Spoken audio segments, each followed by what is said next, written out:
देखिए, आपका संविधान चल रहा था और संविधान में आपका अनुच्छेद 131 चल रहा था। इसमें आपका ये बताया गया था कि उच्चतम न्यायालय की, यहाँ से भी आपका एक क्वेश्चन बनता है भाई, प्री और मेन दोनों में। उच्चतम न्यायालय की ओरिजिनल जुडिक्शन या आरंभिक या प्रारंभिक या मूल अधिकारता। इसके साथ हम बताए थे कि अगर संघ और भारत सरकार और किसी राज्य के बीच विवाद हो, या एक तरफ भारत सरकार और कुछ राज्य हों और दूसरी तरफ एक राज्य या अन्य राज्य हों, तीसरा विवाद एक तरफ राज्य एक या अधिक हो और दूसरी तरफ ही राज्य ही है, चाहे एक हो या अधिक हो, तो ये जो और इनके बीच आपका किसी विधि को लेकर या तथ्य के प्रश्न पर या ला के प्रश्न पर या फैक्ट के प्रश्न पर कोई डिस्प्यूट हो, और वह डिस्प्यूट साधारण नहीं है, इतना महत्वपूर्ण है कि उसी पर अधिकार या उत्तरदायित्व क्या करता हो, निर्भर, तो ये विवाद अन्य न्यायालयों को अपवर्जित कर देगा और केवल मुकदमा कहाँ किया जाएगा पहली ही बार में, आपका उच्चतम न्यायालय। ये हमने बताया था। इसके बाद एक और कोरिलेट करना है कि एक और विवाद है जो डायरेक्ट सुप्रीम कोर्ट में ही जाता है, हाई कोर्ट लोअर कोर्ट में नहीं, और वह अनुच्छेद 71। पिछली बार एमपी में क्वेश्चन बना भी था कि राष्ट्रपति को निर्वाचन को लेकर अगर विवाद उत्पन्न होता है तो इसका प्रावधान किस अनुच्छेद में है, 71 में, और ये विवाद कहाँ जाएगा डायरेक्ट पहली ही बार में, सुप्रीम कोर्ट। तो फिर अनुच्छेद 71 देखिए, यदि राष्ट्रपति या उपराष्ट्रपति के चुनाव को लेकर, निर्वाचन को लेकर कोई विवाद उत्पन्न होता है तो ये भी इस विवाद में अधिकारता केवल और केवल उच्चतम न्यायालय को होगी और डायरेक्ट कहाँ पहुँचेंगे, उच्चतम न्यायालय। इसे मूल अधिकारता भी कह सकते हैं।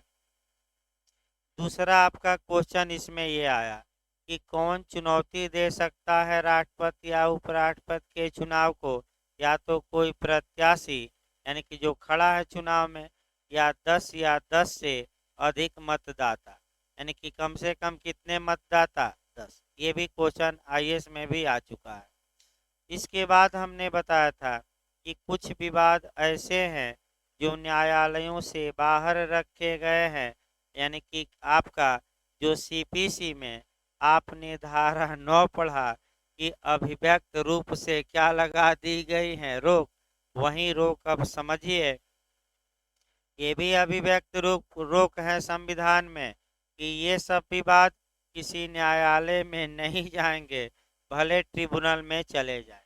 तो ये कैसे, अगर संविधान में स्पष्ट रूप से लिखा हो कि ये विवाद न तो हाई कोर्ट में नहीं सुप्रीम कोर्ट का केवल देखा जाए, ये विवाद उच्चतम न्यायालय के में नहीं जाएंगे, तो उच्चतम न्यायालय ही नहीं, भारत के किसी भी न्यायालय में इनको उठाया नहीं जा सकता, इनको इनके लिए मुकदमा नहीं किया जा सकता। तो ये सिविल न्यायालयों की अधिकारता पर बताइए, जब कानून स्पष्ट लिख रहा है ये विवाद कोर्ट में नहीं जाएगा, तो वह रोक अभिव्यक्त होगी कि विवक्षित, अभिव्यक्त, और आपका लोकनीति के आधार पर नहीं सुनना चाहिए तो विवक्षित। लोकनीति का एक अच्छा उदाहरण आपको बताया गया, अपकृत्य में जाकर कौन सा, एक्ट ऑफ स्टेट। अब आइए वो लिस्ट देखना है भाई कि कौन कौन से ऐसे विवाद हैं किन किन अनुच्छेदों में जो सुप्रीम कोर्ट का किसी भी न्यायालय में आपका उसके लिए मुकदमा दायर नहीं किया जा सकता, यानी कि 131 का अपवाद हम कह सकते हैं, कोर्ट में आप नहीं जा सकते। देखिए एक विवादों को, सबसे पहला आप विवाद लिखेंगे धारा 131 के प्रोविजो से उठाएंगे, यानी कि कौन सा विवाद पहला उठाएंगे, तो धारा 131 के परंतु से, कल डिटेल में ही बताया गया, कि अगर 26 जनवरी 1950 के पहले कोई संधि, संविदा, प्रसंविदा या वचन दिया गया था, वचन सरकार ने दिया था और उसकी व्याख्या को लेकर या उसके बारे में कोई डिस्प्यूट हो जाता है तो वह किसी भी कोर्ट में मुकदमा नहीं जाएगा। यहाँ तक कि उच्चतम न्यायालय में भी आप उसके लिए मुकदमा नहीं कर सकते। तो उपाय बताया गया था कि जब मुकदमा होगा ही नहीं तो कोई तो उपाय है सॉल्व करने का। तो भारत का राष्ट्रपति इस अनुच्छेद के तहत सलाह सुप्रीम कोर्ट से मांग ले। 143 पढ़ाना भी है, बिहार में भी पूछा गया था, 3 क्रम से पूछा गया था कि वे कौन कौन मामले हैं जिसमें भारत के राष्ट्रपति ने सलाह मांगी थी, क्रम से बताइए। तो क्रम से आपको तैयार करना पड़ेगा, बताएंगे 1-2-3 दिन में आ ही जाएगा वो भी। तो आपका फिर आगे बढ़ा जाए इसमें। और इसके लिए जब सलाह दी जाएगी राष्ट्रपति को सुप्रीम कोर्ट द्वारा तो कम से कम कितने जजों की पीठ बैठेगी? 5। कौन सा अनुच्छेद बताए थे हम? 145। ये विवाद कहीं नहीं जाएगा, सुप्रीम कोर्ट में भी नहीं जाएगा। अगला देखिए, अनुच्छेद 262 के तहत आने वाले अंतर्राष्ट्रीय नदी, नदी घाटी, पानी के प्रयोग, नियंत्रण आदि से संबंधित विवाद न तो हाई कोर्ट में जाएगा, न सुप्रीम कोर्ट में, न आपका लोअर कोर्ट में, कहीं नहीं जाएगा। यानी कि इसका मतलब कि आप देख भी रहे हैं कि तमाम दक्षिण के राज्यों के बीच पानी के बंटवारे को लेकर विवाद उत्पन्न हुआ। तो अगर ऐसी दशा में कोई अंतर्राष्ट्रीय नदी है या नदी घाटी है, उससे संबंधित विवाद या उसके पानी के प्रयोग के, वितरण के या इत्यादि जो विवाद है, क्या उच्चतम न्यायालय की अधिकारिता में आएंगे कि नहीं? नहीं आएंगे। ये सब विवाद कैसे निपटाए जाएंगे? तो अनुच्छेद 262 बताता है कि केंद्र सरकार चाहे तो ट्रिब्यूनल या आयोग बना सकती है और वहीं आयोग या ट्रिब्यूनल इस विवाद को क्या करेंगे? निपटाएंगे। तो सबसे बड़ा विवाद आपका जो इस समय है कर्नाटक और तमिलनाडु के बीच चलता है, पानी के वितरण को लेकर आयोग या ट्रिब्यूनल बनाया गया, ट्रिब्यूनल ने फैसला दिया। अब यही आपका टेक्निकल पॉइंट समझना है कि पानी के वितरण का विवाद तो नहीं जाएगा, लेकिन जो ट्रिब्यूनल ने या आयोग ने फैसला दिया उसको चैलेंज किया जा सकता है। मान लीजिए आयोग ने ये बता दिया कि इतना पानी कर्नाटक को, इतना तमिलनाडु को दिया जाएगा, तो उसको चुनौती दी जा सकती है सुप्रीम कोर्ट में अनुच्छेद 136 के तहत एसएलपी दायर करके। बताया जाएगा 1-2 दिन में वो भी आ जाएगा, तब वो बताया जाएगा। तो दूसरा हो गया जो कहीं नहीं जा सकता। तीसरा आपका है अनुच्छेद 280 आता है।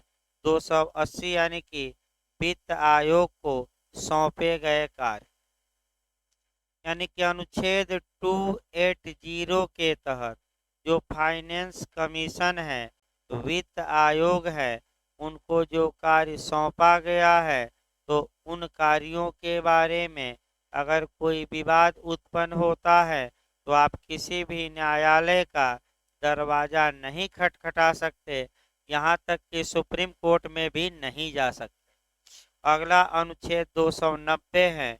290 में संघ और राज्यों के बीच खर्चों का विवाद, यानी कि कितना आपका किस विषय पर कितना खर्चा केंद्र सरकार करेगी, कितना राज्य सरकार करेगी, अगर इस बारे में विवाद हो गया तो क्या कोर्ट का दरवाजा खटखटाएंगे? नहीं, यहाँ तक कि उच्चतम न्यायालय में भी नहीं जाया जा सकता। ये कोर्ट के बाहर ही सरकारें अपना मामला क्या करे? निपटा ले। अगला ये आया कि ऐसे विवाद जो शुद्ध रूप से पॉलिटिकल हो, यानी कि राजनैतिक हो, तो आप सीपीसी की धारा 9 भी अब कवर किए रहिए संविधान पढ़ते समय। अभी हमने बताया कि अगर कोई ऐसा, फिर एक बार सीपीसी कवर करिए भाई, सिविल वाद किसे माना जाएगा, तो धारा 9 का स्पष्टीकरण 1 हम बताए थे कि ऐसा वाद जिसमें कि ऑफिस या पद संबंधी या प्रॉपर्टी या संपत्ति संबंधी अधिकार प्रतिवादित है। प्रतिवादित हम बताए थे, प्रतिवादित मतलब क्या, डिस्प्यूटेड। डिस्प्यूटेड मतलब क्या हुआ, विवाद। वही वाद क्या माना जाएगा, सिविल वाद। अब यही आपको दिमाग में बैठाना है कि जो पॉलिटिकल विवाद होते हैं, हम बताए भी थे उदाहरण कि कांग्रेस का अध्यक्ष कौन बनेगा, क्या इसके लिए कोर्ट का दरवाजा खटखटा देंगे। अब आपका मान लीजिए कि सपा जीतती है, चांस भी है, देखिए आपका क्या होता है, क्योंकि जय समाजवाद बोलते रहिए, तो हाँ आगे बढ़ते रहिए, साइकिल चलाते रहिए, और तेल का दाम भले बढ़ जाए, तेल कम खरीदिए, क्योंकि वाहन के लिए भी तेल क्या होगा, 1-2 लीटर मिलेगा। तो साइकिल अब चलाने के लिए आ गया है नियम, साइकिल मार्केट से उठाइए, फीस दीजिए और साइकिल चलाइए, तभी तो स्वस्थ रहेंगे। तो साइकिलें आपका स्मार्ट सिटी बनने जा रहा है प्रयागराज, तो साइकिल मिल रही है, साइकिल चलाइए। तो आगे देखिए भाई, वो तो राजनीतिक हो गया मामला। अगला देखिए आपका, हो सकता है निर्वाचन आयोग साइकिल चलाने पर रोक लगा दे, क्योंकि जिस प्रकार हाथी ढकवा दिया, तो उसी प्रकार साइकिल को क्या कर सकता है। लेकिन भाई सपा के कार्यकर्ता सक्रिय रहते हैं, भाजपा वाले सुस्त पड़ गए हैं, तो हाथी ढक गई और एक सीट भी जीतना मुश्किल है। और भाजपा वाले कहीं कमल का फूल बनाओ चित्र, तो वो भी ढकवा दिया। तो निर्वाचन आयोग ढकवा सकता है, ये नहीं है। आगे बढ़ा जाए इसमें, तो जो पॉलिटिकल मामले होते हैं, ये माना जाता है कि कोर्ट को उसमें दखल नहीं देना चाहिए, और धारा 9 में वह सूट ऑफ सिविल नेचर भी नहीं माने जाएंगे, और अनुच्छेद 131 के माने 131 के तहत सुप्रीम कोर्ट में भी ऐसे मामले नहीं जाएंगे। लेकिन भी लगाना है, सतर्क होकर। अगर किसी व्यक्ति को किसी राजनैतिक दल से बाहर किया जाता है, तो वह उसको चैलेंज कर सकता है। जैसे कि जाति से बाहर किया गया, तो चैलेंज कर सकता है। तो राजनीतिक पार्टी से बाहर करने पर चैलेंज कर सकता है। क्यों, अब एक ही क्यों का वही जवाब देना है, क्योंकि इन सब मामलों में उसका क्या प्रभावित हो रहा है, हैसियत, स्टेटस, स्तर प्रभावित हो रहा है, यही याद रखिएगा।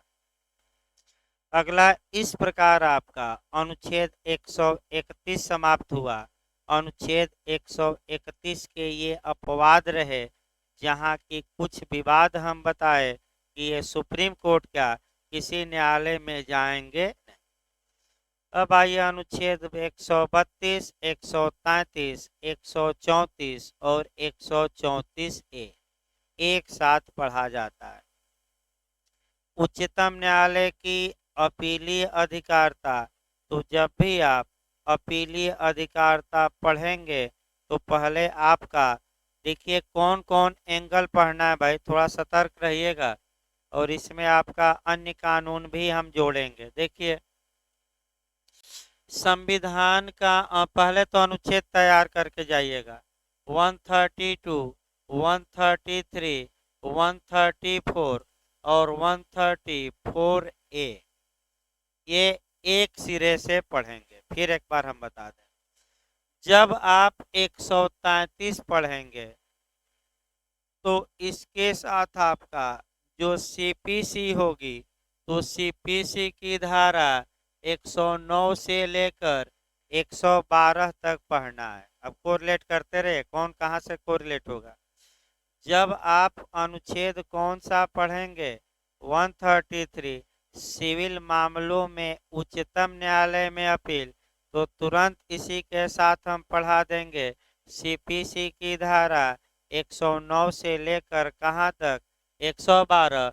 और इसके लिए जो प्रक्रिया दी गई है, वह आदेश 45 में, यानी कि तुरंत आपको पढ़ना है सीपीसी का कौन सा आदेश, 45। और इसी के बाद आपका 132 भी आपका बताया जाएगा अभी। जब भी 134 पढ़िए, यानी कि आपराधिक मामलों में उच्चतम न्यायालय में अपील, तो तुरंत कुछ धाराएं सीआरपीसी की हमें पढ़नी पड़ेंगी। कुछ धाराएं हैं जो आप पढ़ाते समय बताया जाएगा। और आपका जब 134 ए पढ़िए, तो ये प्रमाण पत्र की बात करता है कि जब हाई कोर्ट प्रमाण पत्र दे दे कि आप सुप्रीम कोर्ट में अपील कर सकते हैं, तब जाकर सुप्रीम कोर्ट में क्या करिए, अपील। एक एंगल ये पढ़ना है। अपील के बारे में जो दूसरा एंगल हमें देखना है वह 136 देखना है। यहाँ अपील नहीं की जाती, बल्कि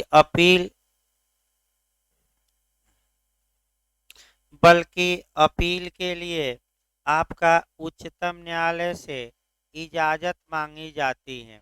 अगर उच्चतम न्यायालय इजाज़त दे देता है तो आपकी अपील एक्सेप्ट हो जाती है, और अगर इजाज़त नहीं देता है तो आपकी अपील स्वीकार नहीं होती। पहले कंसेप्ट कुछ बना लीजिए, तब एक एक करके चला जाए और तब आपका कोरिलेशन भी चलेगा। फिर एक बार देखिए, आपका फिर एक बार देखिए, जो अनुच्छेद 132 है, 133 है, 134 है, इसके तहत जो उच्चतम न्यायालय में अपील की जाती हैं वह तब की जाती हैं जब उच्च न्यायालय इन विषयों पर फैसला सुनाता है।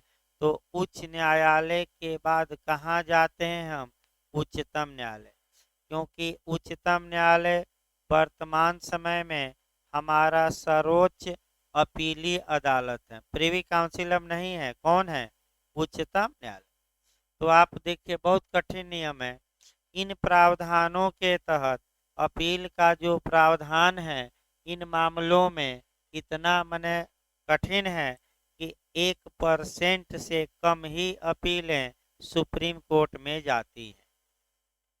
यानी कि जो अनुच्छेद 132 है, 133 है, 134 है, अगर इसके तहत हम अपील करते हैं तो बहुत कठिन नियम है अपील का, शिकायत का कठिन नियम है, और 1% अपीलें ऐसे जाती हैं सुप्रीम कोर्ट। जो 99% मामले होते हैं अपील के, वह इन अनुच्छेदों से में आते ही नहीं। वह किस अनुच्छेद से गवर्न होंगे, 136। तो एक कंसेप्ट बनाइए, आर्टिकल 136 डिटेल में तो चलेगा ही, लेकिन एक कंसेप्ट बना लीजिए। भारत के किसी भी न्यायालय ने, तो तुरंत दिमाग में पकड़ना है, हाई कोर्ट की, लोअर कोर्ट की, सभी कोर्ट, हमने शब्द क्या पकड़ा, देखिए यहीं, भारत के किसी भी न्यायालय, तो किसी न्यायालय में कौन न्यायालय शामिल है, चाहे लोअर कोर्ट हो या हाई कोर्ट। अगर किसी विषय पर कोई निर्णय दिया, डिक्री पारित किया, अवधारण किया, या भारत के राज्य क्षेत्र में किसी ट्रिब्यूनल ने, किसी प्राधिकरण ने, किसी अधिकरण ने, तो प्राधिकरण को बताइए, क्या निर्वाचन आयोग अधिकरण में शामिल है कि नहीं है, संघ लोक सेवा आयोग शामिल है कि नहीं है, आपका जो भी प्राधिकारी है आगे बताया जाएगा। यानी कि किसी ट्रिब्यूनल ने, यानी कि चाहे औद्योगिक ट्रिब्यूनल हो, कंपनी लॉ का हमने ट्रिब्यूनल बताया, तमाम ट्रिब्यूनल बने हैं। अभी सुप्रीम कोर्ट ने भी आंख टेढ़ी की थी और कहा था मोदी जी को कि आप ट्रिब्यूनल में, न्यायाधिकरण में आप नियुक्ति ही नहीं कर रहे हैं, वैसे ही हजारों मामले पेंडिंग पड़े हैं, न करना हो तो बताइए हम कर दें। यानी कि आपको नहीं आता है करने ट्रिब्यूनलों में मैंने नियुक्ति, तो अध्यक्ष इत्यादि सदस्य की, तो कहिए हम करें, और नहीं तो ट्रिब्यूनल बंद कर दीजिए, क्या मतलब भाई, यही सुप्रीम कोर्ट ने, तब जाकर आपका तेजी से कई ट्रिब्यूनलों के पद भरे गए। इसमें अभी आपका 7-8 माह पहले सुप्रीम कोर्ट रगड़ा था। तो ऐसी दशा में आपका, फिर एक बार समझिए, भारत के किसी भी अधिकारी ने, प्राधिकारी ने, न्यायाधिकरण ने, किसी भी कोर्ट ने अगर कोई भी फैसला सुनाया है तो हम बस ये दिखा के कि हजूर हमारे साथ घोर अन्याय हुआ है, आप इस फैसले को उलट दीजिए, ये न्याय की हत्या हो जाएगी, हमारी अपील स्वीकार कर लीजिए और स्वीकार करके हमारे पक्ष में क्या दीजिए फैसला।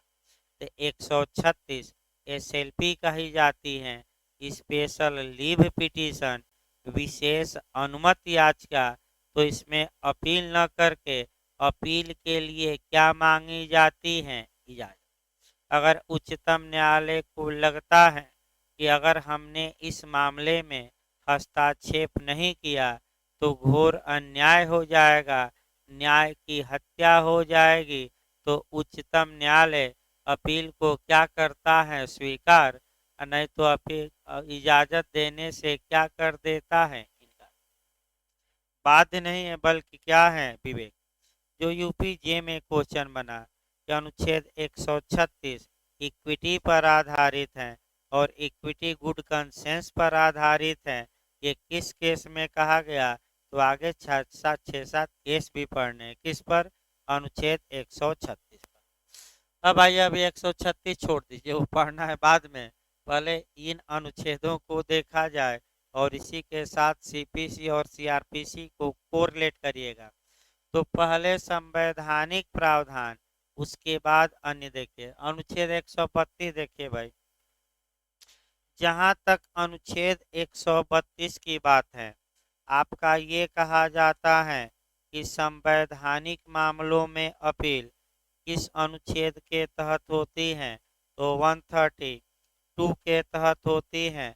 तो आखिर आपका संवैधानिक मामलों में अपील का क्या प्रावधान है, तो देखिए अनुच्छेद 132 भाई, फिर एक बार याद रखिएगा, अनुच्छेद 132, 133 और 134 के तहत अपील तभी होगी जब निर्णय किसने सुनाया हो, उच्च न्यायालय ने। और उच्च न्यायालय के बाद आप कहाँ जाते हैं शिकायत लेकर, पहले अपील का अर्थ समझ लीजिए भाई, एक लाइन, नहीं तो लोग कहेंगे कि अपील शुरू हो गई। अपील शब्द न तो सीपीसी में परिभाषित है, न संविधान में और न ही सीआरपीसी में। अपील का मतलब होता है शिकायत करना, अर्थात जज की शिकायत करना नहीं, जज द्वारा दिए गए फैसले की। अर्थात अगर उच्च न्यायालय ने कोई फैसला दिया है तो उस फैसले की हम शिकायत करते हैं ऊपर के न्यायालय यानी कि उच्चतम न्यायालय में, और मांग की जाती है कि उच्चतम न्यायालय इस फैसले को रद्द करे या इसको उलट दे या परिवर्तित कर दे। अब तो अपील आ गया ना। अपील मतलब क्या हुआ, अपील हमेशा कहाँ होती है, ऊपर के न्यायालय में, जिसे कानूनन अपीलीय न्यायालय बनाया गया। अपील न्यायालय 3 है सिविल मामलों में, याद रखिए, जिला जज का न्यायालय, उच्च न्यायालय और उच्चतम न्यायालय, ये तीनों अपील न्यायालय हैं और किसी को अपील माने अपील सुन सकते हैं। अगला देखिए भाई, आपका अनुच्छेद 132 देखिए शॉर्टकट में, कुछ मामलों में उच्च न्यायालयों से अपीलों में उच्चतम न्यायालय की अपीली अधिकार था। तो देखिए पहला खंड, भारत के राज्य क्षेत्र में किसी उच्च न्यायालय की चाहे सिविल, दांडिक या अन्य कार्यवाही में, अन्य कार्यवाही का मतलब राजस्व मामले भी आ गए, यानी कि चाहे सिविल कार्यवाही में निर्णय दिया हो या आपराधिक में या अन्य कार्यवाही, बहुत व्यापक है, इसमें सब कुछ सिविल और क्रिमिनल के अलावा जो अर्ध न्यायिक कार्रवाई और तमाम चीजें होती हैं, ये सब इसमें क्या है, राजस्व मामले से लेकर सब समाज। दिए गए किसी निर्णय, डिक्री या अंतिम आदेश की अपील, अपील मने शिकायत। तो आपका देखिए निर्णय शब्द को कहाँ परिभाषित किया गया है, सीपीसी की धारा 29, डिक्री को हमने बता दिया है, कोरिलेट करते रहिए, सीपीसी की धारा 2 की उपधारा 2 में। और आदेश को कहाँ परिभाषित किया गया है, 214 बता गए हैं भाई तीनों। अंतिम आदेश, एक यहाँ पॉइंट आपको पकड़ना है कि अनुच्छेद 132 के तहत इसकी अपील नहीं होगी। देखिए यही पॉइंट आपका आपका डिक्री, निर्णय, अंतिम आदेश, अंतरिम आदेश। तो बताइए किसकी अपील अनुच्छेद 132 के तहत अनुज्ञात नहीं है? अंतरिम, इंटरिम, यानी कि जो आदेश होना चाहिए वो क्या हो? फाइनल। यानी सब कुछ भी फाइनल आदेश कब कहा जाएगा? तो डिक्री की तर्ज पर बता दीजिए ऐसा आदेश जो मामले को पूरी तरह क्या करता है? निपटा देता। अगला पूछ सकता है मैं अंदर जाकर यहाँ। आदेश की अपील उच्चतम न्यायालय में होगी यदि वह उच्च न्यायालय अनुच्छेद 134 ए के अधीन प्रमाणित कर देता है कि उस मामले में इस संविधान के निर्वचन के बारे में विधि का कोई सारवान प्रश्न अंतर्वलित है, यानी कि समाहित है।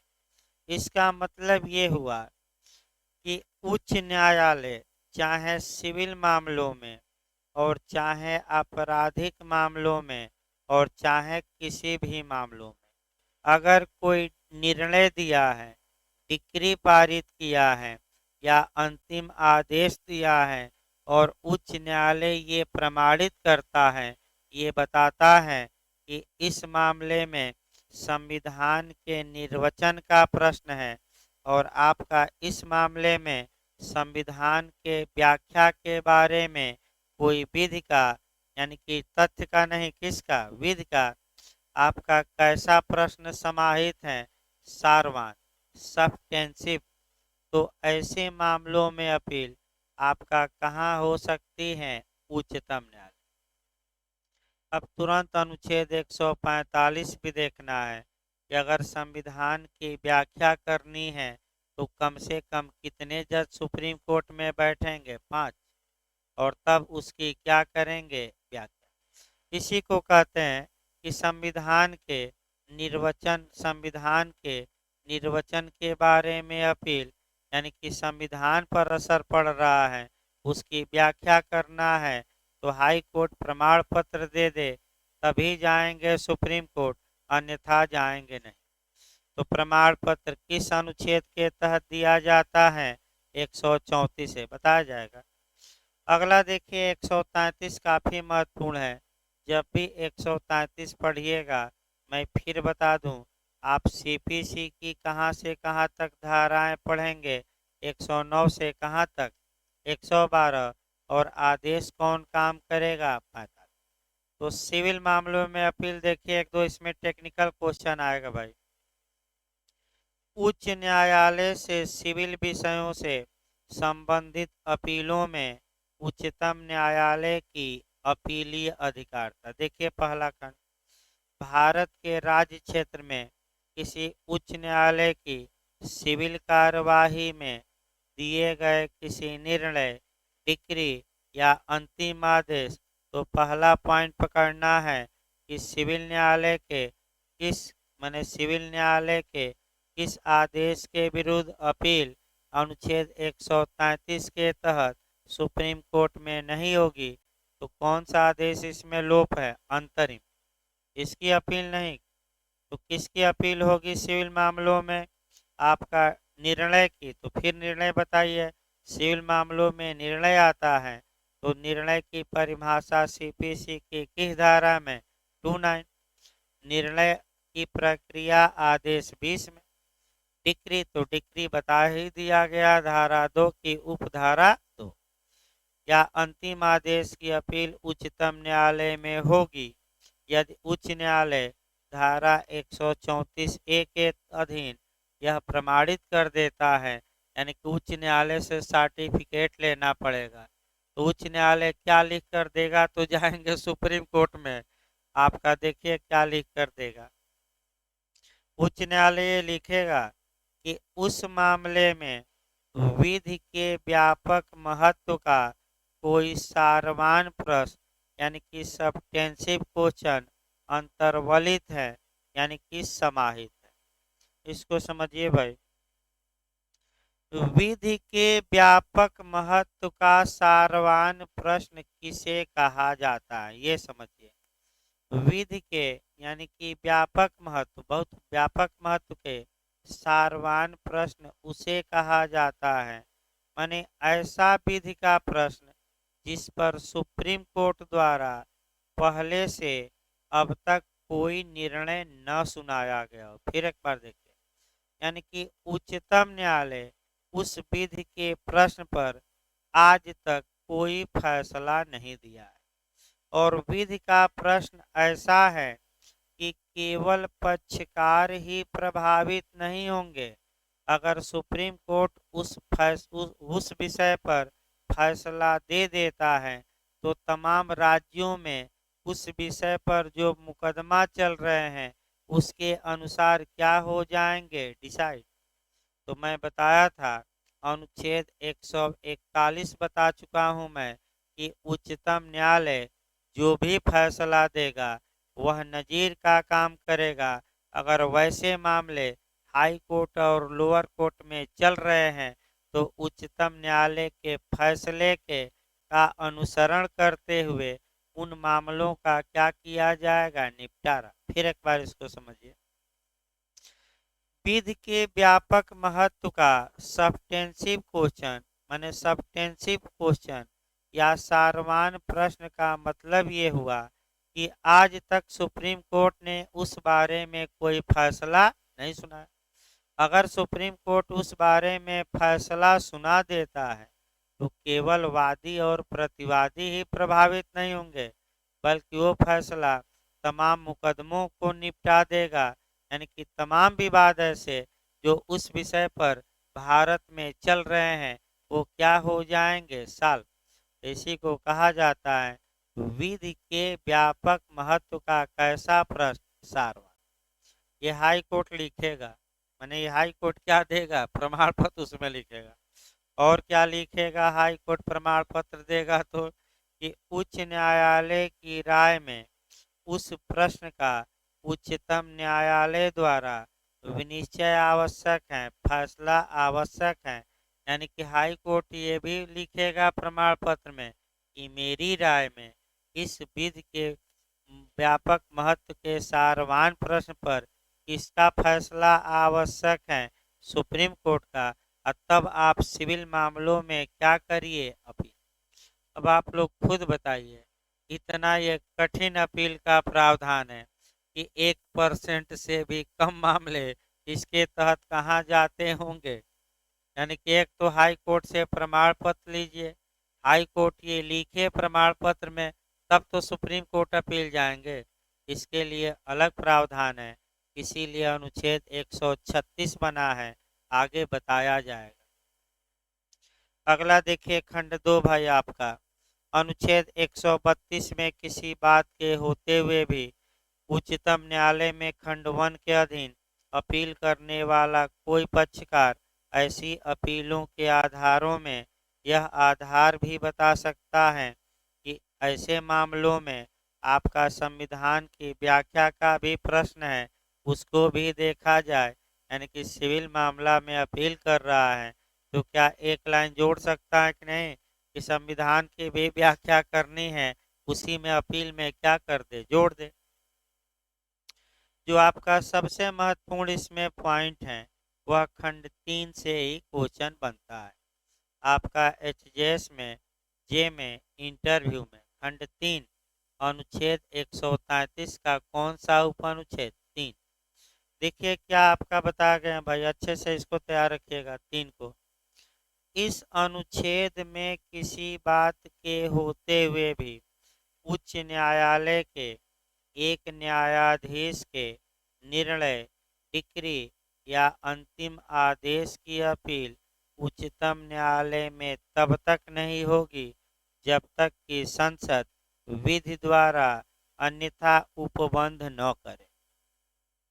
इसको थोड़ा समझने का प्रयास करिए, इंटरव्यू में पूछा गया और एचजेएस में भी, जे में भी। अगर उच्च न्यायालय कोई निर्णय, डिक्री या अंतिम आदेश पारित करता है, सिंगल बेंच करती है, यानी कि कितने जज मिलकर करते हैं, केवल एक, और किस मामले में निर्णय डिक्री या अंतिम आदेश आया है? क्रिमिनल की सिविल में। 133 किसके लिए है? सिविल। सिविल में आया है। तो सामान्यतः इसके द्वारा दिए गए निर्णय डिक्री या अंतिम आदेश की अपील सुप्रीम कोर्ट में होगी कि नहीं होगी? नहीं होगी। फिर याद रखिए, नहीं होगी। यानी कि अगर हाई कोर्ट के सिंगल जज ने किसी सिविल मामलों में कोई, अभी हम कारण बताएंगे, पहले नियम तो समझिए, कारण स्पष्ट है। किसी सिविल मामलों में अगर कोई निर्णय डिक्री या अंतिम आदेश पारित किया है तो इसकी अपील सामान्यतः सुप्रीम कोर्ट में नहीं होगी। लेकिन कब हो सकेगी? जब संसद कानून बनाकर ये कानून में लिखे कि सिंगल जज द्वारा दिए गए फैसले की भी सिविल मामलों में अपील कहाँ हो सकती है? सुप्रीम। जब तक कानून नहीं तब तक नहीं। कौन कानून बना सकती है? संसद है कि, हाँ, संसद ही कानून बना सकते हैं। सही है भाई। अब आपको थोड़ा दिमाग स्थिर करके जानना है इसके पीछे कारण क्या है। आखिर ये नियम क्यों संविधान में रखा गया? इसका कारण ये है कि विभिन्न उच्च न्यायालयों ने अपने लिए रूल बना रखा है, नियम बना रखा है, और लगभग सभी उच्च न्यायालयों ने ये नियम बना रखा है कि अगर उच्च न्यायालय के सिंगल जज द्वारा फैसला दिया जाता है तो उस फैसले की अपील उसी उच्च न्यायालय में डबल बेंच में की जाती है, यानी कि 2 जजों की पीठ वाली बेंच में की जा सकती है। इसका मतलब ये हुआ कि तमाम, लगभग सभी उच्च न्यायालयों ने ये नियम बना रखा है कि अगर हाई कोर्ट के एक जज ने कोई फैसला सुनाया है तो उस फैसले को अपील उसी हाई कोर्ट में कितने जजों के समक्ष की जा सकती हैं? 2। इसलिए सुप्रीम कोर्ट में जाने से डायरेक्ट क्या कर दिया गया? रोक दिया गया। अब सबसे उत्तम उदाहरण बिहार का एपीओ है। न समझ में आए तो उस पर तो आएगा, इतने लटका के रखा है बिहार। अब बिहार का ही एपीओ सबसे अच्छा उदाहरण देखिए। बिहार एपीओ के मामले में लड़कों ने चैलेंज किया कि हजूर ये रिजल्ट कम आया है, विज्ञापन में ऐसा कुछ नहीं था और ये क्या लगा दिए हैं बाद में कटा।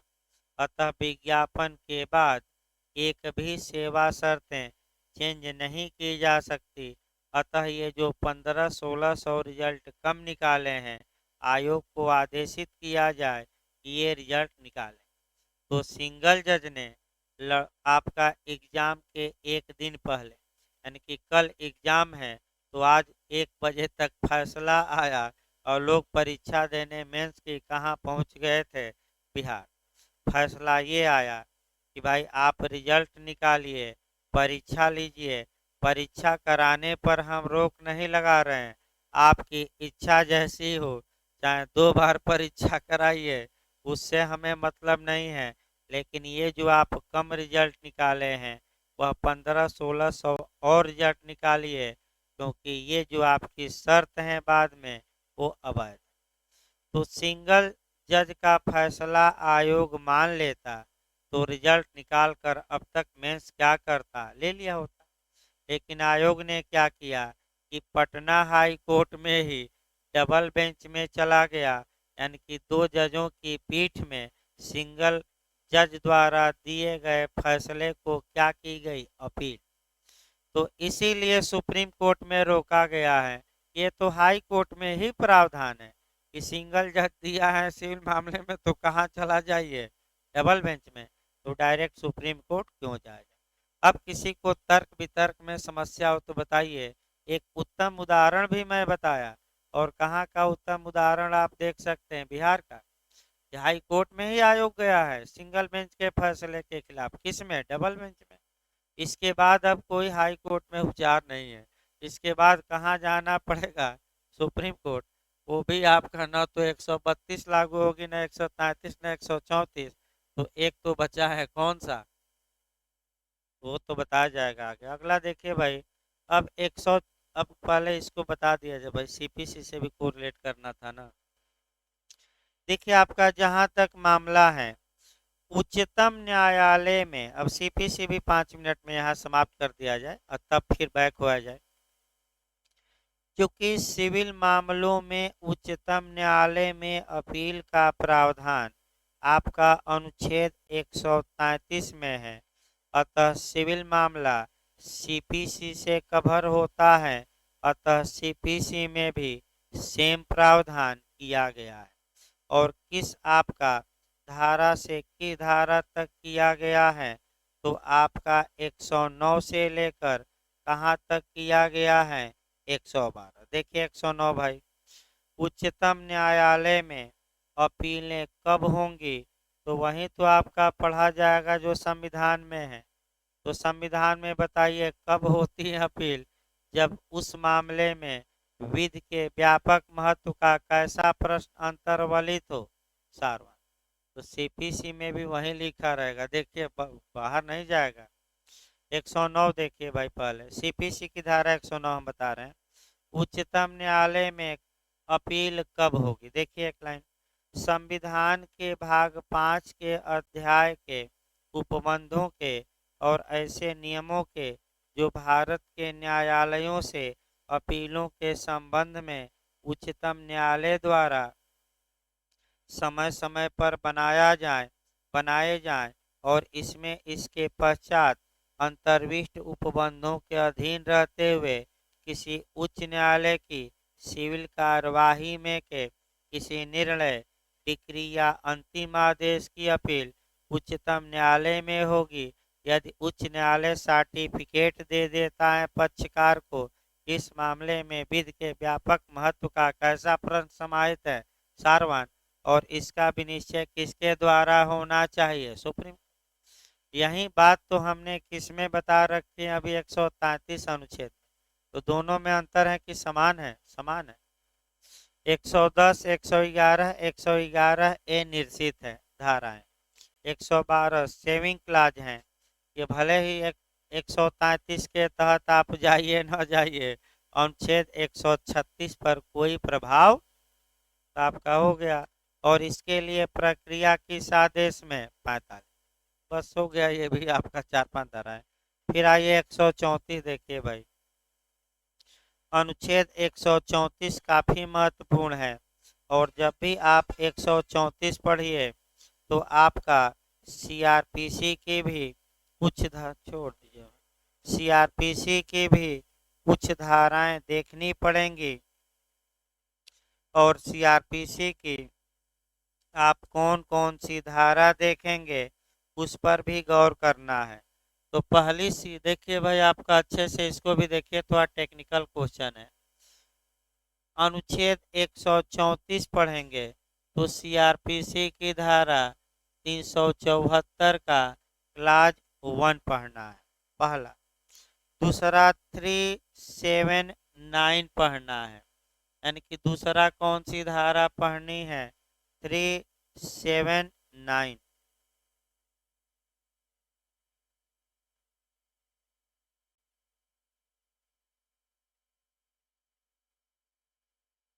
नहीं 474 कहाँ अपील है भाई, 474 में नहीं है।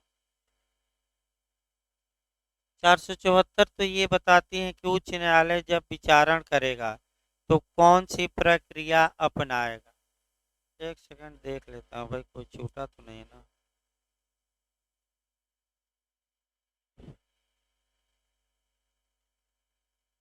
हम्म? नहीं तो सुप्रीम कोर्ट में कहाँ अपील है भाई, ये आपका, एक सेकंड भाई देख लेते हैं।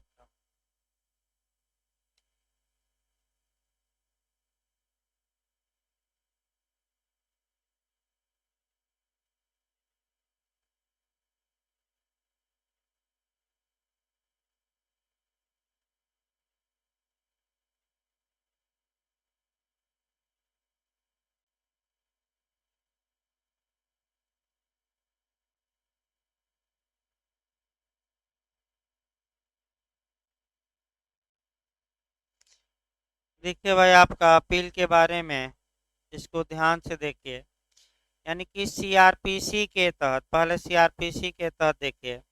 सीआरपीसी के तहत दो ऐसे प्रावधान दिए गए हैं जहां की उच्च न्यायालय ने आपराधिक मामलों में अगर फैसला दिया है तो आप उच्चतम न्यायालय में उस फैसले की अपील कर सकते हैं।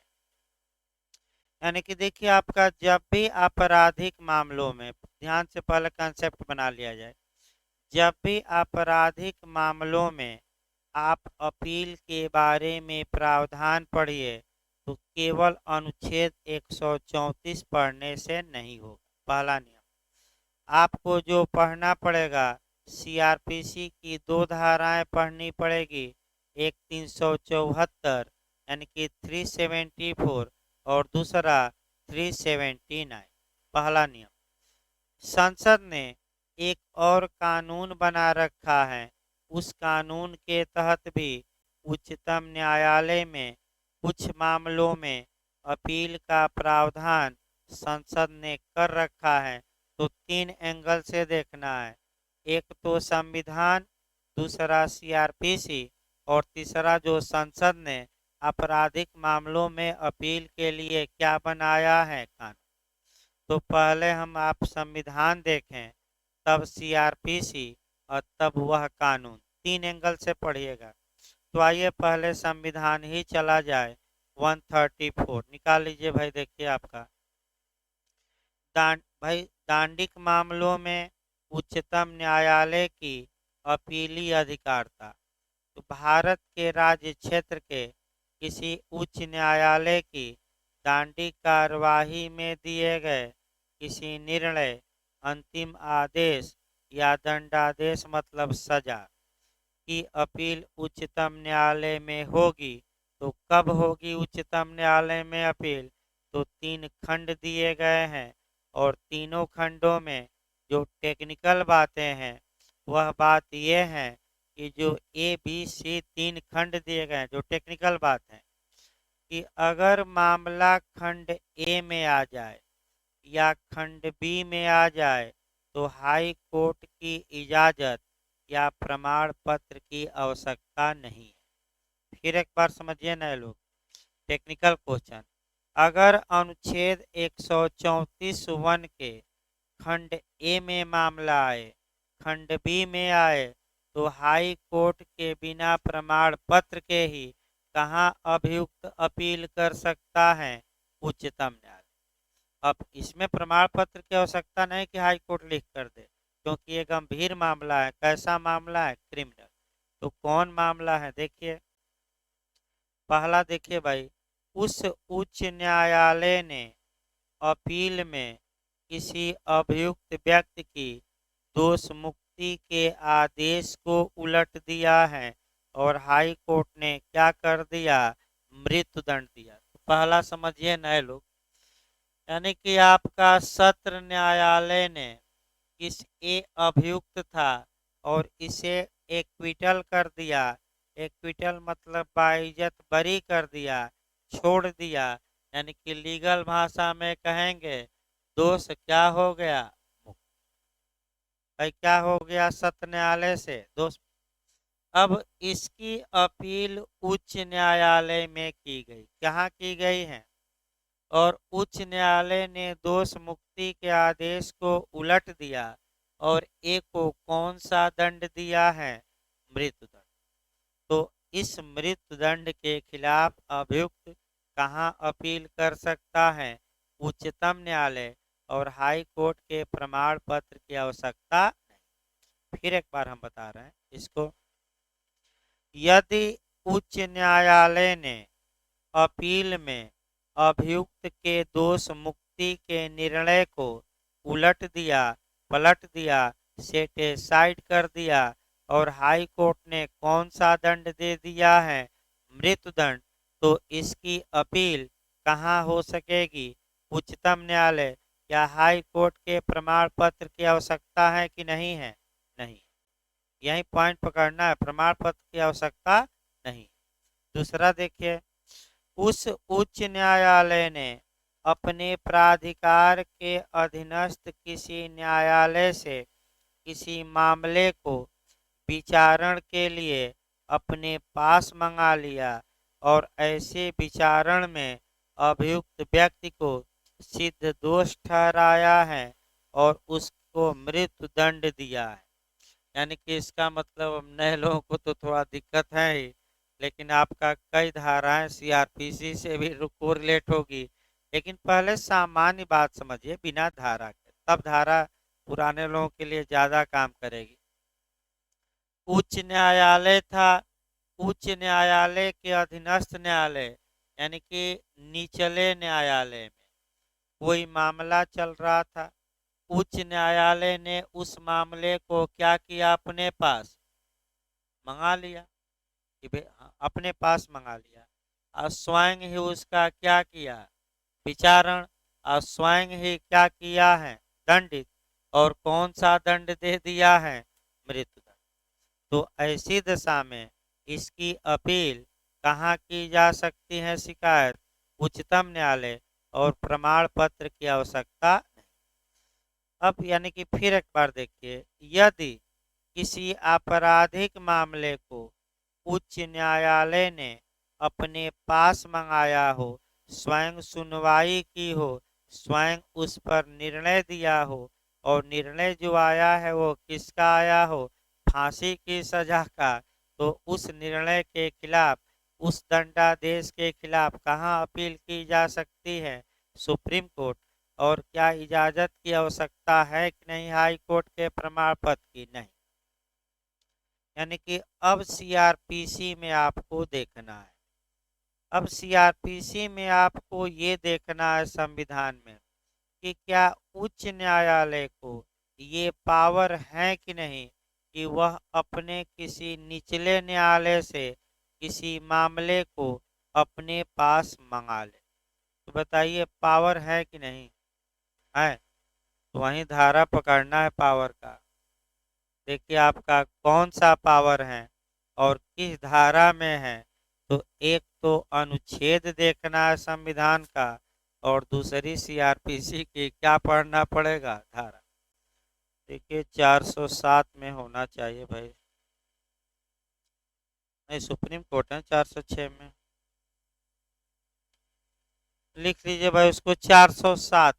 फिर एक बार देखिए टेक्निकल, सीआरपीसी की धारा 407 और संविधान का अनुच्छेद 228 ए, उसको कहीं लिख लीजिए, पढ़ते समय क्या पढ़ना है।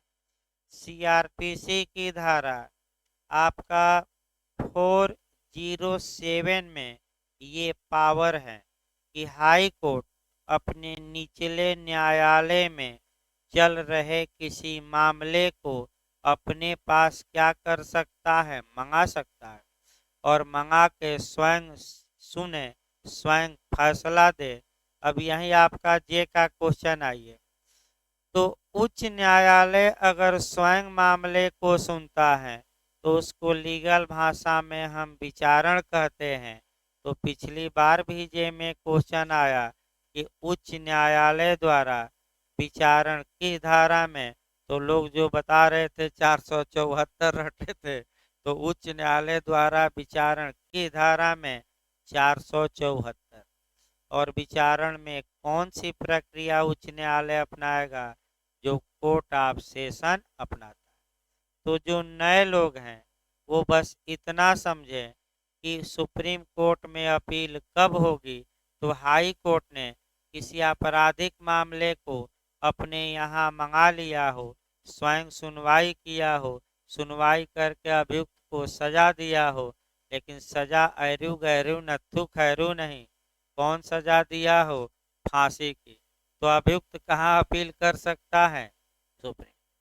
और अंतिम देखिए, वह उच्च न्यायालय, सी देखिए, वह उच्च न्यायालय अनुच्छेद 134 ए के अधीन प्रमाणित कर देता है कि मामला उच्चतम न्यायालय में अपील के योग्य है।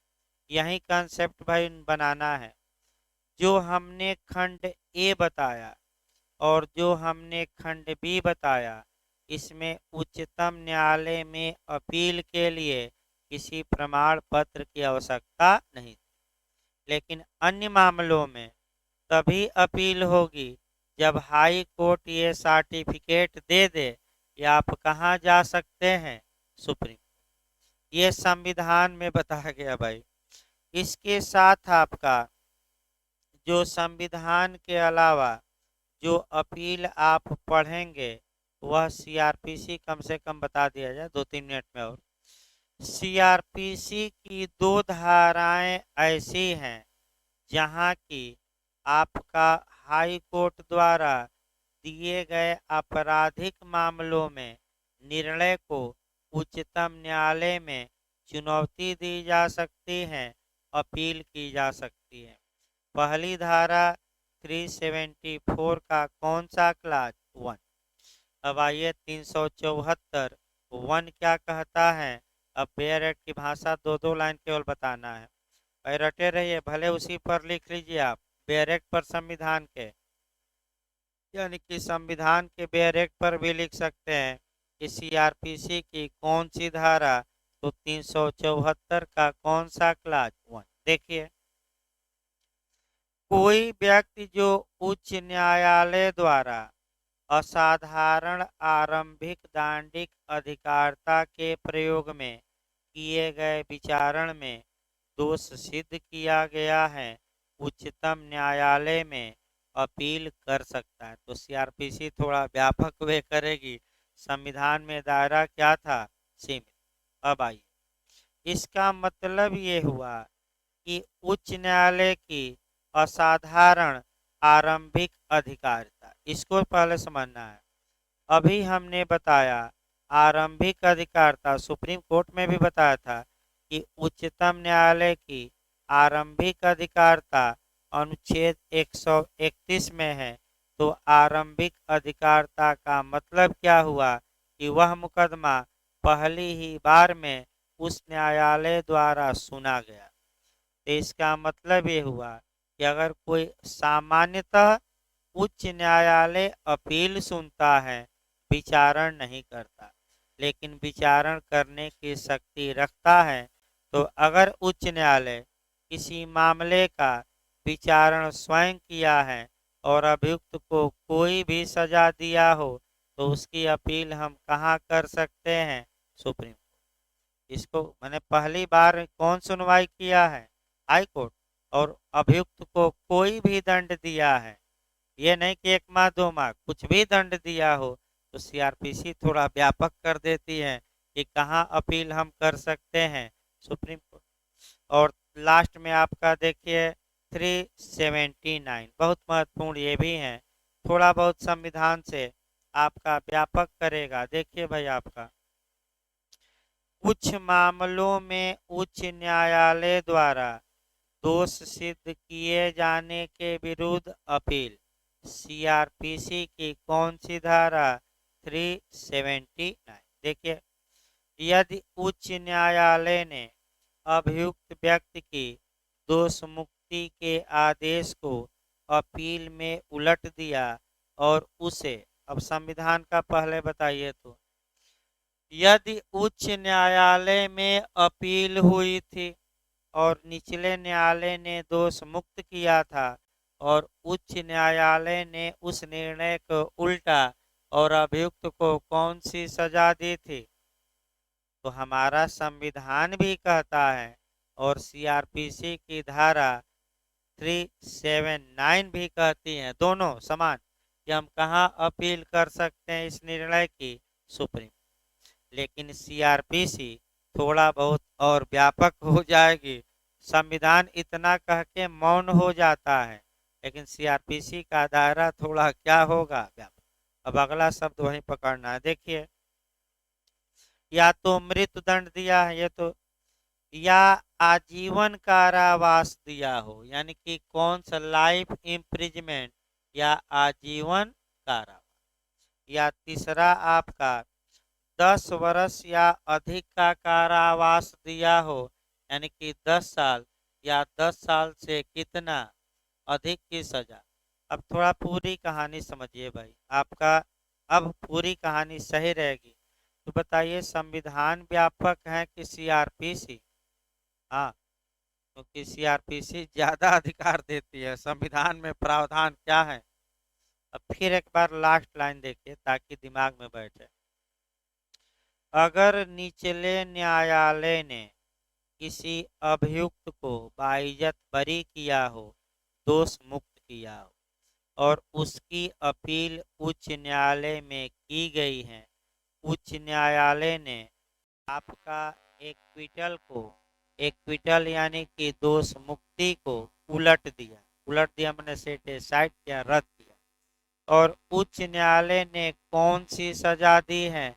तो हम सुप्रीम कोर्ट में अभियुक्त जा सकता अपील में। तो अब 3 सजा, या तो उच्च न्यायालय ने कौन सी सजा दी है? मृत्युदंड, या जीवन भर का कारावास यानी कि आजीवन, या कितना 10 साल, या 10 साल से क्या अधिक।